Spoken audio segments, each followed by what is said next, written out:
CPM এর বাংলা বাঁচাও যাত্রা। রানীনগরের সমাবেশে যোগদান মোহাম্মদ সেলিম। একযোগে মোদি মমতাকে মিথ্যাবাদী বলে তো মুর্শিদাবাদে খাতা খুলতে সেলিমের দুর্নীতি হাতিয়ার। মুর্শিদাবাদে খাতা খুলতে সেলিমের দুর্নীতি হাতিয়ার। মমতা মোদিকে একযোগে তোপ দাগেন মোহাম্মদ সেলিম। রানীনগরের সমাবেশে যোগ দেন মোহাম্মদ সেলিম, আর সেখান থেকেই মোদি মমতাকে তোপ। মুর্শিদাবাদে সিপিএম এর বাংলা বাঁচাও যাত্রা। মুর্শিদাবাদে সিপিএম এর বাংলা বাঁচাও যাত্রা, সেখান থেকেই মোদি মমতাকে তোপ। হচ্ছে আমাদের দেশের প্রধানমন্ত্রী, এই ভোট আসছে, আবার অনেক মিথ্যে কথা বলবেন। আর মিথ্যেবাদী নম্বর 2 হচ্ছে আমাদের রাজ্যের মুখ্যমন্ত্রী। আমি খোলাখুলি বলছি, যদি সাহস থাকে আমার নামে কেস করুন, তাহলে আমরা সব তথ্য দিয়ে প্রমাণ করে দেবো প্রতিদিন কিভাবে মিথ্যাচার হচ্ছে। মুর্শিদাবাদে সিপিএম এর বাংলা বাঁচাও যাত্রা। রানীনগরের সমাবেশে যোগ দেন মোহাম্মদ সেলিম। মুর্শিদাবাদের রানীনগরের মোহাম্মদ সেলিম তিনি যোগ দিয়েছেন বাংলা বাঁচাও যাত্রায়, আর সেখান থেকেই মোদি মমতাকে তোপ দেগেছেন তিনি। মোদি মমতাকে মিথ্যেবাদী বলে কটাক্ষ করা হয়েছে। মুর্শিদাবাদে খাতা খুলতে সেলিমের দুর্নীতি হাতিয়ার।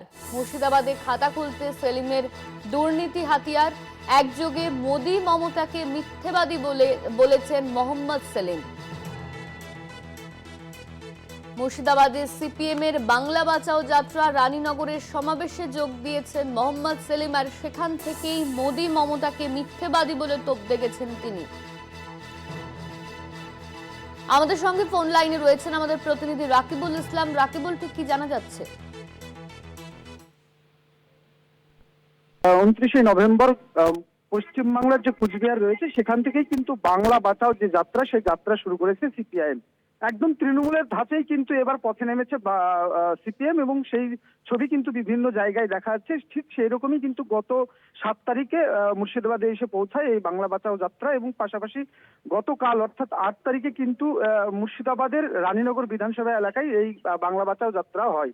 আর সেখানে একটি বড় সমাবেশ হয় কর্মী সমর্থকের উপস্থিতিতে, এবং সেই সভা থেকে কিন্তু সিপিএম নেতা মোহাম্মদ সেলিম তিনি কিন্তু বিজেপি এবং তৃণমূলকে কড়া ভাষায় আক্রমণ করে, এবং বারবার তিনি যেটা বোঝাতে চান যে তৃণমূল এবং বিজেপি এই রাজ্যে এই দেশে কিন্তু একই জিনিস, একই কোম্পানির একই প্রজেক্ট, কিন্তু দুজনকে দুই ভাবে যে ভাগ করা হয়েছে তাই এমনটাই কিন্তু দাবি করছেন। পাশাপাশি মোহাম্মদ সেলিম যেটা জানিয়েছেন মঞ্চ থেকে একদম বিস্ফোরক ভাষায় কিন্তু জানিয়ে দিয়েছেন যে মিথ্যেবাদী এক প্রধানমন্ত্রী নরেন্দ্র মোদী এবং মিথ্যেবাদী 2 মমতা বন্দ্যোপাধ্যায়, এমনটাও কিন্তু তিনি বারবার করে বলেছেন।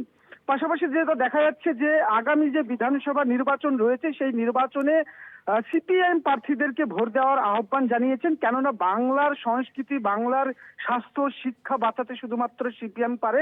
পাশাপাশি যে গণতন্ত্র, সেই গণতন্ত্রকে রক্ষার স্বার্থে কিন্তু এই বাংলা বাঁচাও যাত্রা, এবং এই বাংলা বাঁচাও যাত্রা তাকে সফল করতে গেলে সিপিএম এর পাশে থাকতে হবে, এমনটাও কিন্তু মোহাম্মদ সেলিম জানিয়েছেন।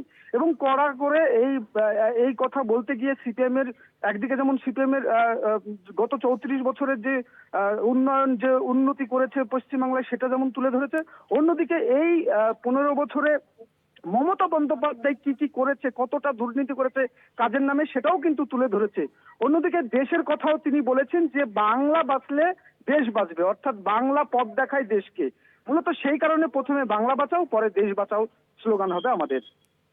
ধন্যবাদ তোমায় রাকিবুল। আমাদের সঙ্গে ফোন লাইনে ছিলেন আমাদের প্রতিনিধি রাকিবুল ইসলাম।